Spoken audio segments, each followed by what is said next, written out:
ladies and gentlemen. My name is Folake and very, very happy to be here. Just like, was it Sarah, the lady who just spoke now? While she was talking, I could, just identify with her a little bit. I'm just going to tell you just some part of my story. I actually lost my mom June 29th this year. She died of cancer of the pelvic. And in 1990, I lost my grandmother. She died of cancer of the breast. And in my grandmother's case then, the awareness wasn't that, we were still in Nigeria and it wasn't that much. So she was old, she lived in the village and all, and we didn't even think it was breast cancer. Apparently people thought it was witchcraft and all those stuff. My grandmother was even 80-something, and so I wonder which wanted to kill her at that age. But as it was, she suffered because I was opportune to see her then. Her breast was totally, and then we didn't even, because we didn't know what it was, so treatment didn't come on time. We started using all this traditional stuff, and the next thing you saw, how, if you're from Africa, you know how pomo is. Let me tell you, sorry for those who don't know what pomo is, pomo is kanda. Do you know how you peel kanda like, shaki? Let's take it raw. You know how it is? That was how her breast was. And the skin started peeling off, and then we could see the flesh within. She actually suffered a lot, and my grandmom died. It didn't affect me that much anyway, because I didn't really know much what breast cancer was. Then, before my mother died, about 5 years ago, I think 4 or 5 years ago, I went to London. Me and my sister, we were talking. Because, for me, while I was young, when I started growing breasts, I've always, I've always been someone that I would say has lumps here and there. Because until I was 15, I didn't have breasts, and then I was 17, and the breast just came like boom, just like that, and started going boom, boom, boom. And before you knew, it was, bumps here and there. So, for me, I just thought, okay, it was normal. But that period, we lost about two friends died of breast cancer, and really affected my sister. My sister was very, very sick at that period. So she just called me and said, you know what, I actually discovered that I have some lumps in my breast. And I said, look, I think I do too. And then I reminded her because my grandma died of breast cancer, maybe. So we went to the doctor, and the doctor said, okay, it was okay. And they said because my grandmother was my paternal grandmother, that it wouldn't affect us, you understand? But if she was our maternal grandmother, we could expect such. So we let it go until my mother's case happened. My mother was a very vibrant woman. My mom is a Cameroonian, she's known in her community. My mom is very fashionable. I think I took after her. Can you clap for me? Because I know I'm very, very fashionable. And she's a very, very beautiful woman as well. My mom died at 83. My mom had me when she was 40. So she's 83 and I'm 43. So for us, my mom, she's somebody who really loves life. She likes to look after herself. My mom we normally would get angry at her, for spending her monies on doctors. My mom have kids here and there. She has a doctor's son. She has a nurse daughter. She just keeps on having children. I mean, the medical field, name them. My mom has them. But for someone who's been so very, very careful about her life, I know 83 is very good. She actually lived long. But then the cancer took away my mom's beauty. I don't know how to explain this. My mom went through, at night she couldn't sleep, she was like a terror for everyone. The cancer affected everybody.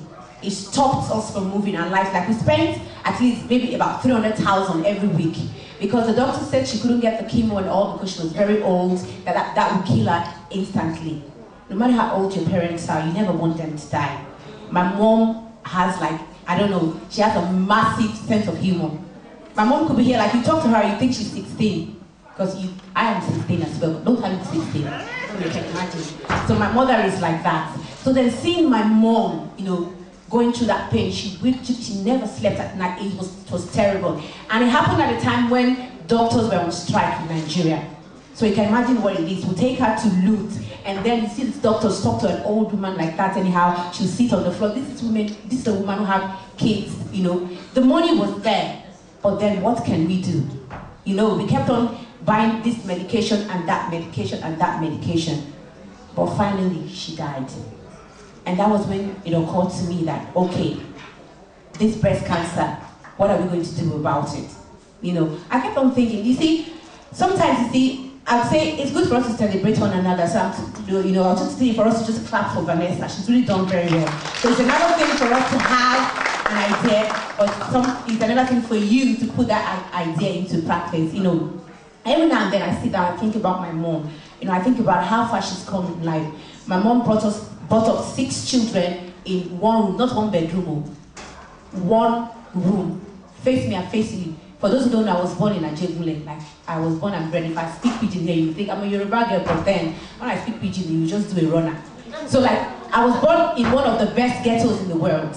I was born as a hustler. I saw my mom hustle to bring her children up in the sun. And my sister and I were the only 2 girls she had, and probably we went through that journey with her as well. So it was so sad to see a hard-working woman, to see a woman that is so vibrant, to see, if you see my mom's fingernails and her legs, I'm telling you, toast her. She loves to look good. She likes her Mary Kay, she likes her, you know, just name it, her perfume and all. And then to just see her like that, I couldn't do nothing about it. And so she died. And that was when, you know, I'll say my world just fell apart. Because that was like, my mom was my hero. Like I would never talk about a woman, but I would always talk about my mom with pride. She has integrity. When it comes to morals, my mom was #1. So whatever we were, like we are as girls in the sound, we got from her, you know.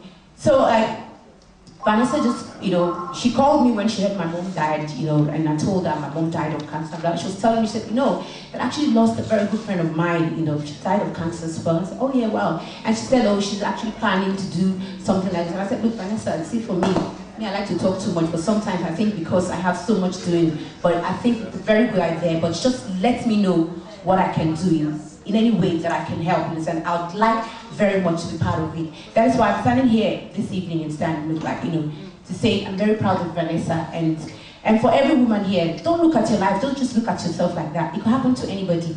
We have people who are dealing with cancer of the white blood cells, and we have different kind of cancers. Until my mom got cancer, that was when I went on the internet, and I was so surprised at what, you know, the information I was able to gather. And you just look at life and say, okay, we just live every day and we take life for granted. But we should inform ourselves. We should go out there, encourage people. When you see people dealing with cancer, you understand, to speak to them, you understand that, you know, I work with children, and I see children, I mean, who's been ravished by cancer. And I know what parents go through. You know, I deal with them every day. So for me, it's like, it's a personal thing. I take it personal. When someone is going through pain, I take it personal. Breast cancer is, you know, one terrible thing. And I'd like to say something again about breast cancer, you know. Fine, even if you get the healing, but the pain never goes away completely off. How it makes a woman look like. I mean, sometimes in that case, even puffed off bra won't do the work. So, if you're here tonight, like I said again, I would like for somebody to just, you know, pick up the microphone and just say something to encourage us here tonight. I don't want to be the only one. I don't want to believe I'm the only one or Vanessa is the only one. I'm sure there's someone here. Thank you. A big round of applause for Folake. Who feels it, knows it.